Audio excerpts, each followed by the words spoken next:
Hello, मी प्राध्यापक P डोळस, महात्मा फुले महाविद्यालयावरून. आपण BA भाग 3च्या 5व्या सेमिस्टरमधील दुसऱ्या युनिटच्या महत्त्वाच्या भागाचा अभ्यास या ठिकाणी करणार आहोत. गेल्या मागच्या तासिकेपर्यंत आपण युनिट क्रमांक 1 मधील नेतृत्व, या लिडरशिप आपण ज्याला म्हणतो, नेतृत्व या अत्यंत महत्त्वपूर्ण अशा स्वरूपाच्या संकल्पनेचा आपण अभ्यास या ठिकाणी केला. त्या सर्व नेतृत्वाच्या संबंधात, लिडरशिपच्या संदर्भात कोणकोणत्या महत्त्वपूर्ण अशा स्वरूपाच्या घडामोडी आहेत आणि कोणकोणते त्या ठिकाणी त्याची भूमिका कशा प्रकारची असते, रोल कशा प्रकारचा असतो, या अत्यंत महत्त्वपूर्ण अशा स्वरूपाच्या घटकांचं आपण अध्ययन गेल्या मागच्या वेळेसपर्यंत बघितलं. आज आपल्याला या ठिकाणी अत्यंत महत्त्वाचा आणि ज्वलंत अशा स्वरूपाचा अस्तित्वात असणारा प्रश्न, ज्याला आरक्षण म्हणतात, आरक्षण. भारतात आरक्षण काय आहे, आरक्षणाच्या संदर्भात भारतामध्ये अस्तित्वात असणारी स्थिती, भारतीय राजकारणामध्ये आरक्षणाच्या संदर्भात अस्तित्वात असणारी स्थिती, भारताच्या संसदेमध्ये असणारी आरक्षणाची स्थिती, या सर्व महत्त्वपूर्ण अशा स्वरूपाच्या घटकांचं विश्लेषण आणि वर्णन या ठिकाणी आपण करणार आहोत. आता या सर्व गोष्टीचा माहिती या ठिकाणी आपण पाहत आहोत. आता ज्याप्रमाणे आपल्या आजच्या महत्त्वाच्या घटकाचा टायटल आहे, युनिट क्रमांक 2 आपण बघणार आहोत. या युनिट क्रमांक 2 मधल्या अत्यंत महत्त्वपूर्ण अशा स्वरूपाच्या अस्तित्वात असणाऱ्या ज्या घटना आहेत, घडामोडी आहेत, त्या अत्यंत महत्त्वपूर्ण अशा स्वरूपाच्या असणाऱ्या घटना आणि घडामोडी ह्या ज्या आहेत, यामध्ये आपण महत्त्वाचा दुसरा युनिट आपला आरक्षण. आरक्षण हा शब्द आपण ऐकल्याबरोबर आणि उच्चारल्याबरोबरच सर्व लोकांच्या मनामध्ये एक वेगळ्या प्रकारची अशी भावना निर्माण होते. आता आरक्षणाची संपूर्ण कार्यप्रणाली कशा प्रकारची आहे, कोणत्या पद्धतीचे आहे, आरक्षण या शब्दाचा अर्थ काय होतो, आरक्षण म्हणजे काय, कोणत्या पद्धतीचं आहे, कशा पद्धतीचं आहे आणि त्याची गरज काय आहे, आवश्यकता काय आहे, या सर्व बाबींचा आपण योग्य पद्धतीने या ठिकाणी अध्ययन करणार आहोत. आता आपण पाहिलं का, भारतीय समाज, भारतातला समाज आणि भारतीय समाज हा जगातील प्राचीन एक समाज आहे. भारतीय समाज हा जगातील प्राचीन समाज आहे. जगातल्या कोणत्याही देशाच्या समाजाची तुलना भारताच्या समाज व्यवस्थेशी करता येत नाही. केवळ जगामध्ये आपल्याला फक्त चीन जर सोडलं तर या चीन समाजाचीच फक्त बरोबरी, चीन समाजच फक्त आपल्या समाजाची बरोबरी करू शकते. आणि भारतीय संस्कृती, भारतामध्ये असणारा समाज, भारतामध्ये असणारी संस्कृती, भारतातील अत्यंत महत्त्वपूर्ण अशा प्रकारच्या सर्व बाबी जर आपण पाहिला तर या ठिकाणी आपल्याला असे दिसून येते की भारतीय संस्कृती आज सुद्धा टिकून आहे. भारताच्या समाजाची निर्मिती ही कशी झाली, मानव निर्मित विविधता जी आहे, आपण पाहतो का मानवानं निर्माण झालेली विविधता, मानव निर्मित विविधता, निसर्ग निर्मित विविधता नव्हे. आपण निसर्गाकडे बघितलं असता आपल्याला असं दिसते की सर्वसाधारणपणे कोणत्याही प्रकारे या समाजात महत्त्वपूर्ण अशा प्रकारची प्रक्रिया आपल्याला जाणवते किंवा दिसून येते. आता यामध्ये सर्वसाधारण आपल्याला काय दिसते, विविधता आहे. मानवतामध्ये विविधता, मानव निर्मित विविधता, निसर्ग निर्मित विविधता तर आहेच. निसर्गामध्ये कडे जर आपण बघितलं तर आपल्याला निरनिराळ्या प्रकारची विविध स्वरूपाची आपल्याला प्रक्रिया दिसते. मानवाने सर्व मानवाला, परमेश्वराने सर्व मानवाला सारख्या प्रमाणात घडवलं नाही, वेगवेगळ्या प्रकारामध्ये घडवलेलं आहे. त्याची जळणघळण वेगवेगळ्या प्रकारात झालेली आहे. आणि अशा या विविधतेने नटलेल्या मानवी समाज आणि त्या समाजामध्ये असणारी निरनिराळ्या प्रकारची कार्यपद्धती, जात आहे, धर्म आहे, वंश आहे, लिंग आहेत, आपण पाहतो. अनेक जाती आहे, अनेक धर्म आहे, अनेक पंथ आहेत. अशा अनेक जाती, अनेक धर्म, अनेक पंथ, संस्कृती, या सर्व गोष्टी त्या ठिकाणी कार्य करत असतात. समाजामध्ये 3 गोष्टी अत्यंत महत्त्वाच्या असतात. समाजामध्ये 3 गोष्टी आपल्याला अत्यंत महत्त्वपूर्ण अशा स्वरूपाच्या दिसतात. त्या 3 गोष्टी म्हणजे सत्ता, संपत्ती, प्रतिष्ठा आणि शिक्षण. सत्ता, संपत्ती, प्रतिष्ठा आणि शिक्षण, या 3 गोष्टी, 4 गोष्टी आहेत. त्यापैकी 3 गोष्टी अत्यंत सत्ता, संपत्ती, शिक्षण आणि त्यानंतर चौथा एक त्याच्यामध्ये घटकांचा समावेश होतो, तो म्हणजे प्रतिष्ठा. प्रत्येक समाजामध्ये, प्रत्येक व्यक्तीमध्ये या सर्वात महत्त्वपूर्ण, या सर्व बाबी, या सर्व गोष्टी आपल्याला दिसतात. सर्व समाजामध्ये सत्ता पाहिजे असते, संपत्ती, कोणाचा बोलबाला असतो सर्वात जास्त? ज्याच्याकडे सत्ता आहे, ज्याच्याकडे संपत्ती आहे, ज्याच्याकडे प्रतिष्ठा आहे आणि ज्याच्याकडे शिक्षण आहे. या 4 गोष्टी मानवी समाजाला किंवा मानवाला उत्कर्षाकडे नेण्याच्या दृष्टिकोनातून त्या व्यक्तीची वाहवा समाजामध्ये होत असल्याचं आपल्याला दिसतं. आणि भारतीय समाजामध्ये आपण जर बघितलं, जर समाजाकडे बघितलं तर असमानता दिसते. समाजाकडे जर आपण बघितलं तर आपल्याला काय दिसते? असमानता. कुठेही आपल्याला समानता दिसत असल्याचं जाणवत नाही किंवा दिसून येत नाही. विविध क्षेत्र, विविध कार्यक्षेत्र, विविध कार्यपद्धती, विविध म्हणजे भारतीय समाजामध्ये विविधता महत्त्वपूर्ण दृष्टिकोनातून आपल्याला पाहायला मिळते. त्या दृष्टिकोनातून आपल्याला जसं जातीभेद आहे, वंशभेद, जातीभेद, वंशभेद, लिंगभेद आणि वंश जे आहेत, श्रेष्ठ, कनिष्ठ, वरिष्ठ, हे जे आपल्याला पाहायला मिळते. आता सर्वसाधारणपणे आपल्याला असे दिसून येते, आता ब्राह्मण समाज असेल, आपल्याला कोणत्या समाजावर बोलायचं नाही, पण तरी सुद्धा ब्राह्मण समाज असेल तर ब्राह्मण समाजाला आपण वरिष्ठ दर्जाचे समजतो. चांभार असेल तर त्याला आपण कनिष्ठ दर्जाचा समजतो. म्हणजेच त्याचा व्यक्तीचा दर्जा जो आहे तो त्याच्या कर्तृत्वावर आहे. व्यक्तीचा दर्जा हे त्याच्या कर्तृत्वावर आहे. चांभाराचा धंदा करतो, अलीकडे आपण शेतीचा धंदा करतो, मजुरीचा धंदा करतो, त्याला आपण काय समजतो? कनिष्ठ समजतो. जे नोकर वर्गात असेल, श्रीमंत असेल, शिक्षण घेतलं असेल, अतिउच्च स्वरूपाच्या दर्जाचं काम करत असेल तर त्याला आपण उच्च दर्जाची व्यक्ती समजण्यात येतो. म्हणजे या अनेक आपल्याला उदाहरणं घेता येईल. जसं ब्राह्मण आणि चांभार सांगितलं तुम्हाला, राजपूत आणि न्हावी. राजपूत चांगल्या प्रकारचे,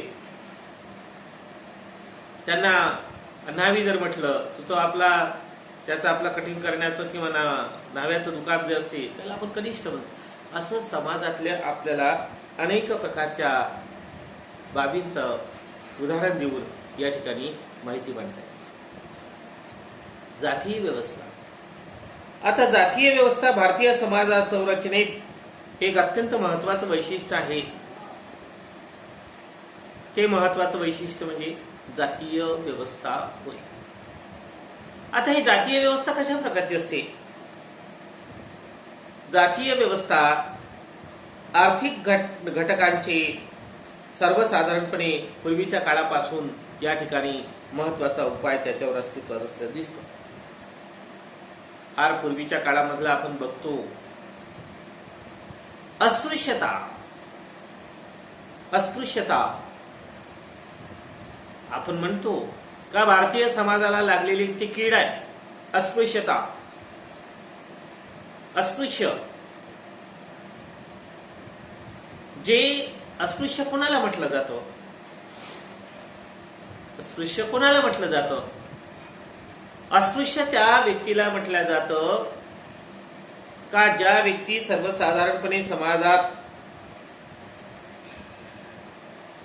ज्या निकृष्ट दर्जाचं काम, त्याला आपण निकृष्ट दर्जाचं काम म्हणतो, अगदी सामान्य कामावर आपलं पोट भरण्यासाठी, ज्यांची आर्थिक परिस्थिती चांगली नाही, ज्यांच्याकडे शेती नाही, ज्यांच्याकडे कोणत्याही प्रकारचं काम नाही, कोणत्याही प्रकारचं काम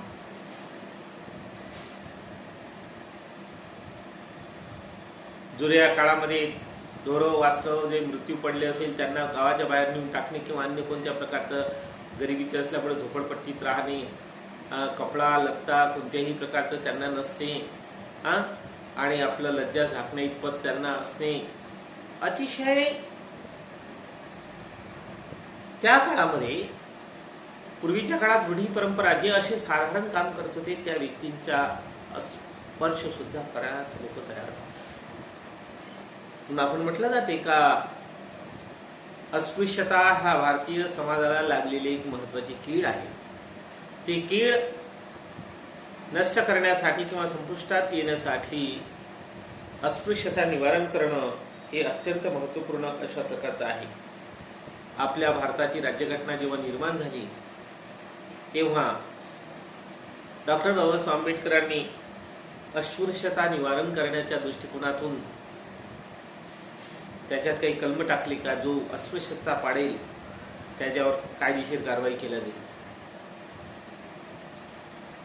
या बाबतीत आपल्याला खूप काही सांगता येते, परंतु आपल्याला अधिक खोलात न जाता आपण सर्वसाधारणपणे या महत्वाच्या घटकांचं, कारण का हा भाग हा सेन्सिटिव्ह आहे, या भागावर अधिक काही बोलणं म्हणजे आपल्यावर आपत ओळवून घेण्यासारखं आहे.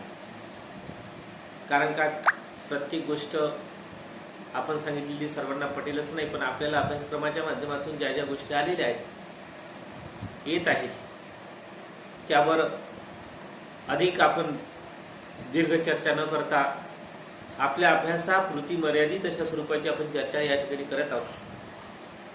कारण का जर समजा आपण थोडासाही शब्द इकडे तिकडे झाला, अलीकडे आता या व्हिडिओच्या माध्यमातून आपले व्हिडिओ सर्वकडेच जातात आणि थोडंसंही झालं तर त्याच्यावर फार मोठ्या प्रमाणात वातंग आणि या ठिकाणी गैरसमज निर्माण होण्याची शक्यता जास्त असते. म्हणून आपण त्याकडे विशेष फार फार अधिक खोलात जाणं काही शक्य नाही. याचा अर्थ असा नाही की मी सांगितलं की एवढंच आहे, भरपूर अशा स्वरूपात माहिती यावर सांगता येते, मटेरियल सुद्धा आहे, पण आपल्याला अतिशय खोल जाण्यात काही अर्थ नाही. आणि त्या दृष्टिकोनातून आपण हा अस्पृश्यता, जातीयवाद, समाजवाद, सामाजिक कार्यपद्धती, समाजातल्या निरनिराळ्या प्रकारच्या स्तरातील गट, ह्या सर्व बाबी फार याच्यावर तर 2-2, 4-4 तास सुद्धा अतिशय कमी पडेल अशा प्रकारचं मटेरियल सुद्धा उपलब्ध आहे आणि बोलतं सुद्धा. पण आपण पुनश्च एक वेळा या ठिकाणी आपण त्याकडे जास्त फार काही लक्ष देणार नाही. आपल्या अभ्यासक्रमाच्या दृष्टिकोनातूनच या ठिकाणी आपण करायचं. आरक्षण, आरक्षणाचा अर्थ काय आहे? आता आपण आपल्या मूळ मुद्द्याकडे वळू. आरक्षणाचा अर्थ काय? आरक्षण म्हणजे काय? आरक्षण हा शब्द आपण वापरल्याबरोबर, उच्चारल्याबरोबरच आपल्या लक्षात येते का राखीव आरक्षण हा शब्द तुमच्या समोर आल्याबरोबर काय तुमच्या डोक्यात आलं एकदम पटकन काय ते राखीव शीट आरक्षण, आपल्याला रेल्वे आरक्षण, एसटी बस आरक्षण. म्हणजे आरक्षण या शब्दाचा अर्थ काय होते? राखून ठेवणे. आरक्षण या शब्दाचा सर्वसामान्य तुमच्या आमच्या सोयीच्या दृष्टिकोनातून अस्तित्वात असणारा शब्द म्हणजे आरक्षण, म्हणजे राखून ठेवणे. जसं तुम्हाला उदाहरण दिलं मी, बस गाडी असेल, रेल्वे असेल, ट्रेन या बाकीच्या ज्या बाबी असेल, किंवा त्यामध्ये काय असतं, आपण आरक्षण करतो. आपण आपली सीट आरक्षित केली. खेळ पाहायला जायचा आहे, क्रिकेट पाहायला जायचं आहे, तिथं आपण घेतलं, तिकीट घेतली आणि आपली सीट नंबर त्याच्यावर कोणता आहे तो सीट आरक्षण केली का आपण तिथं गेलो, केव्हाही गेलो तरी आपल्याला ती बसायला मिळते. म्हणजेच या ठिकाणी तिकीटच्या आरक्षणाबाबत या ठिकाणी निरनिराळ्या प्रकारचे समारंभ असतात. त्या समारंभामध्ये VIP लोकांसाठी सीट आरक्षण केलेली असते आणि त्या दृष्टिकोनात त्या ठिकाणी तशा प्रकार. आता आरक्षणाचा अर्थ आपण असा जनरल पाहिला तो, पण भारतीय समाजातील आरक्षण, भारताच्या संदर्भात आरक्षण या शब्दाचा अर्थ काय होतो? भारताच्या संदर्भात आरक्षण या शब्दाचा अर्थ काय होतो या दृष्टिकोनातून आपल्याला महत्वपूर्ण माहिती या ठिकाणी पाहिजे आहे. भारतीय कायद्यानुसार विधिमंडळ, कायदेमंडळ, शासकीय, अशासकीय, अनुदान प्राप्त नसणारे व विधिमंडळ या ठिकाणी शैक्षणिक क्षेत्र असेल, या सर्वच ठिकाणी आरक्षण म्हणजे सुरक्षित जागा राखून ठेवण्याचं काम या ठिकाणी केलं जातं. आपण बघितलं का भारतामध्ये अनेक जातीचे, अनेक धर्माचे, अनेक पंथाचे लोक राहतात आणि अनेक गरीब आहेत. गरीबचा अर्थ आर्थिक दृष्टिकोनातून त्याची कार्यक्षमता नाही. अन्न, वस्त्र, निवारा या मूलभूत गरजा भागवणे इतपत त्यांची क्षमता नाही आणि त्यांना समाजाच्या शेवटचा घटक समजला जातो. आणि अशाही लोकांचा भारतीय राज्यघटनेच्या घटनाकर्त्यांनी भारतातल्या सर्वसमावेशक जाती धर्माच्या अतिशय गरीबातल्या गरीब लोकांना सुद्धा भारताच्या लोकशाहीत सहभागी होण्याची संधी प्राप्त व्हावी, भारताच्या सर्वच क्षेत्रामध्ये प्रत्येक व्यक्तीला आपलं योगदान देता यावं. व्यक्ती गरीब आहेत, आर्थिक दृष्टीने संपन्न नाहीत, या आधारावर किंवा विशिष्ट जातीमध्ये, विशिष्ट धर्मामध्ये जन्माला आली म्हणून त्या व्यक्तीला या ठिकाणी अनेक गोष्टीपासून वंचित ठेवण्यात येणार नाही, या दृष्टिकोनातून या ठिकाणी सर्वसामान्यपणे कार्य केलं. भारताच्या राज्यघटनेच्या घटनाकर्त्यांनी आपल्या अतिशय महत्वपूर्ण अशा दृष्टिकोनातून कृती आराखड्यामध्ये कायदेमंडळ आहे, कार्यकारी मंडळ आहे, न्यायमंडळ आहेत, शासन संस्थेच्या तिन्ही अंगात आणि नागरिकांचे मूलभूत अधिकार, फंडामेंटल राईट्स आणि त्याचं रक्षण करण्याच्या दृष्टिकोनातून भारतीय न्याय व्यवस्थेवर त्याची पूर्णपणे जबाबदारी सोपविण्यात आलेली आहे. सनदी नोकर वर्ग प्रशासकीय सेवेत असणारे, सनदी प्रशासकीय सेवा ज्याला सनदी नोकर वर्ग म्हटलं जाते, या सनदी नोकर वर्गामध्ये सर्व जाती धर्माच्या लोकांना, गरीबातल्या गरीब जाती धर्माच्या लोकांना सुद्धा शासकीय नोकरीमध्ये चांगली संधी मिळाली पाहिजे. शिक्षण घेत असताना शिक्षण क्षेत्रात तो गरीब आहेत किंवा अन्य जातीचा आहे, अन्य धर्माचा आहे, अस्पृश्य समाजाचा आहे, अशाही लोकांना शिक्षण घेण्याची संधी उपलब्ध करून द्यावी. कोणत्याही प्रकारचा भेदभाव केला जाऊ नये, या दृष्टिकोनातून शैक्षणिक संस्थेत शासकीय, निमशासकीय, सरकारी, बिनसरकारी, अनुदान प्राप्त असणाऱ्या सर्व सरकारी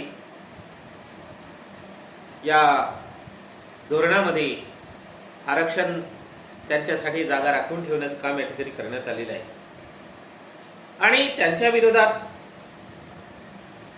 जर समजा अशा प्रकारच्या आरक्षणात कोणत्याही प्रकारचा अडथळा आला तर त्यांना आपला न्याय मिळवण्यासाठी न्याय व्यवस्थेकडे सुद्धा जाण्याची तरतूद करण्यात आलेली आहे. जन्माच्या आधारावर व्यक्तीचे अधिकार नाकारणं ही चुकीची बाब. जन्माच्या आधारावर व्यक्तीच्या अधिकाराचं त्याला नाकारणे किंवा त्याचं हरण करणे हे काही योग्य नाही. आणि जन्माच्या आधारावर एखाद्या व्यक्तीला विशेष अधिकार प्राप्त करून देणं ही योग्य नाही. त्यांना मिळणारी उत्पन्नाची साधनं, शिक्षणाची व्यवस्था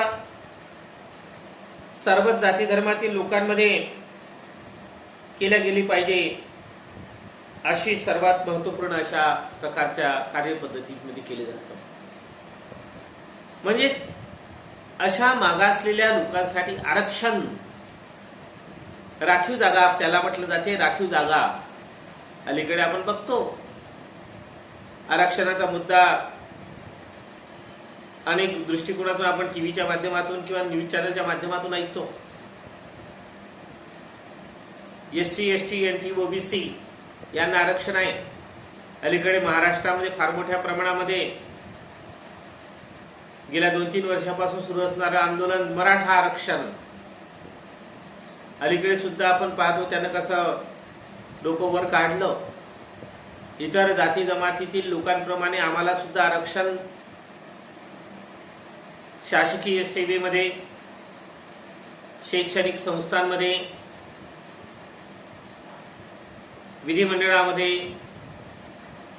केंद्र आणि राज्य दोन्ही सरकारच्या विधिमंडळात, स्थानिक स्वराज्य संस्थांमध्ये प्राप्त झाला पाहिजे.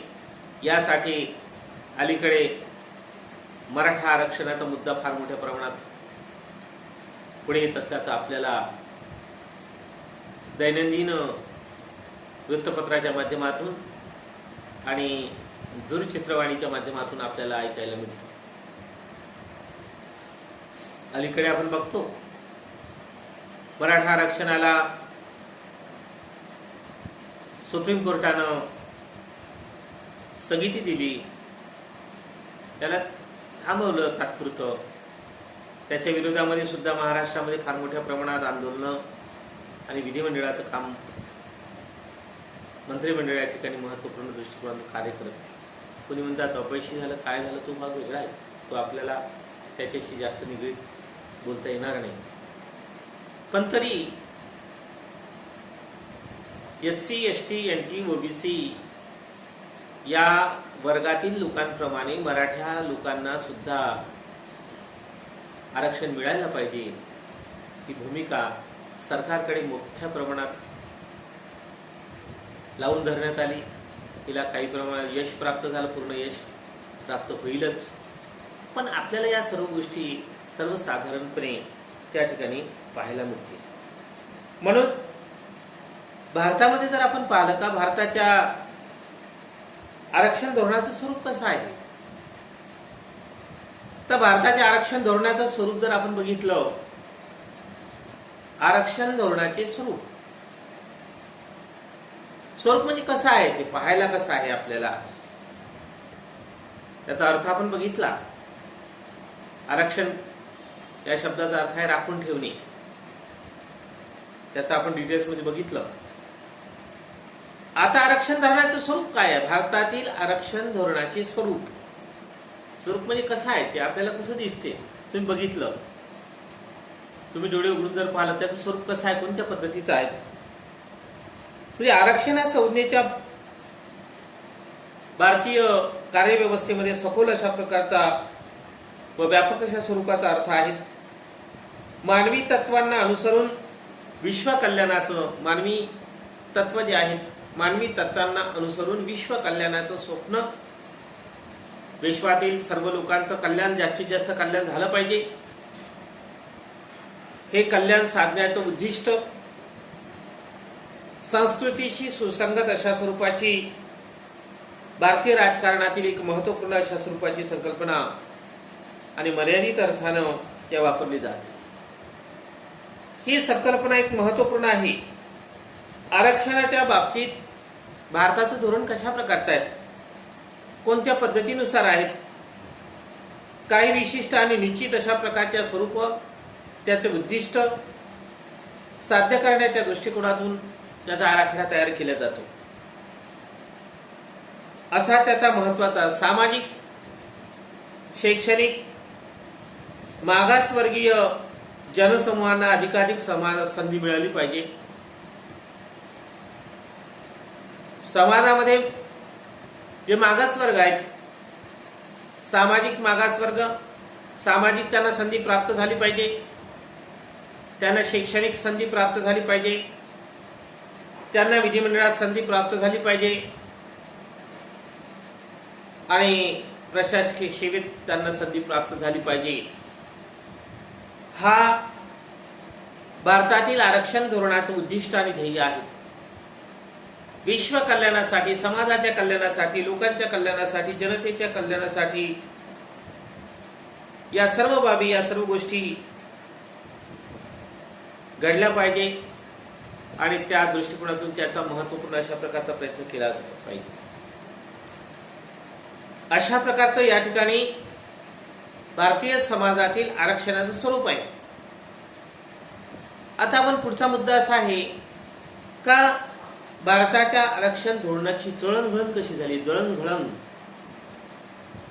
आपण अर्थ बघितला, आपण स्वरूप बघितलं.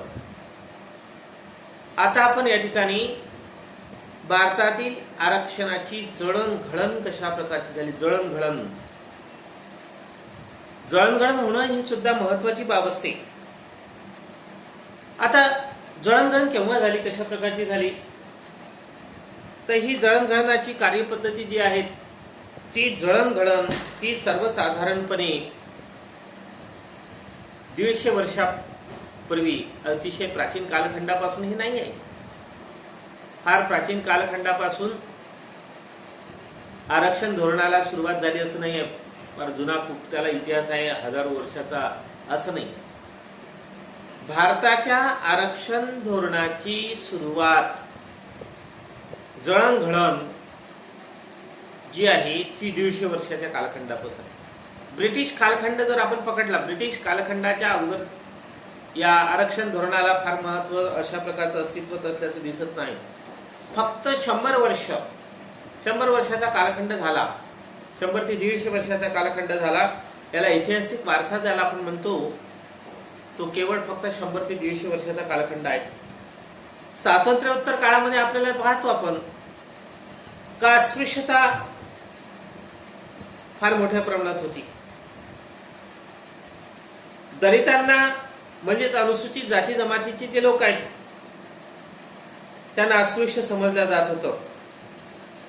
त्यांच्या मुलांना शाळेमध्ये म्हणजे त्यांना शिक्षण घेण्याची कोणत्याही प्रकारची संधी नव्हती. अनुदान प्राप्त, बिना अनुदान प्राप्त अशा प्रकारच्या कोणत्याही शिक्षण संस्थेत त्यांना प्रवेश नाकारला जात होता. सरकारी नोकऱ्यांमध्ये सुद्धा त्यांना प्रवेश नाकारला जात होता. तर अशा सर्व शैक्षणिक संस्थेमध्ये आणि सरकारी नोकऱ्यांमध्ये मागासवर्गीय, इतर मागासवर्गीय सर्व लोकांना संधी प्राप्त व्हावी या दृष्टिकोनातून महत्त्वपूर्ण या ठिकाणी कार्य सुरू झालं. आता त्यांची आर्थिक परिस्थिती चांगली नाही. आर्थिक परिस्थिती चांगली नसल्यामुळं ते शिक्षण घेऊ शकत नाही. आर्थिक परिस्थिती चांगली नसल्यामुळे शिक्षण घेऊ शकत नाही. मग अशा परिस्थितीत त्यांना शिक्षणाची संधी उपलब्ध करून दिल्या जाते. त्याचबरोबर आर्थिक संधी सुद्धा, म्हणजे त्यांना स्कॉलरशिप सुद्धा दिल्या जाते. स्कॉलरशिप सुद्धा दिल्या जाते आणि स्कॉलरशिप देण्याचं काम शासनातर्फे केलं जाते आणि तशा प्रकारचं कार्य या ठिकाणी आपल्याला दिसते. भारताच्या स्वातंत्र्य काळात त्याचं जळणघळण झाली आणि भारताला स्वातंत्र्य प्राप्त झाल्यानंतर डॉक्टर बाबासाहेब आंबेडकरांनी आपल्या भारताच्या राज्यघटनेमध्ये यासाठी फार मोठ्या प्रमाणामध्ये राज्यघटनेतील कार्य करत असताना त्यामध्ये आरक्षण महत्त्वपूर्ण अशा प्रकारची मांडणी केली असल्याचं आपल्याला दिसतं आणि त्या दृष्टिकोनातून तशा प्रकारचं कार्य केलं. आजच्या कार्यपद्धतीत अभ्यासात आज आपण फक्त आरक्षणाचं स्वरूप, आरक्षणाचा अर्थ, आरक्षणाची जळणघळण, भारतीय समाज व्यवस्थेत कशा प्रकारची झाली एवढ्याच महत्त्वपूर्ण घटकांचा आपण अध्ययन आणि अभ्यास केला. पुढील तासिकेमध्ये पुढील घटकामध्ये आपण भारतीय संसदेतील आरक्षण या महत्त्वाच्या घटकांचं आपण अध्ययन आणि विश्लेषण करणार आहोत.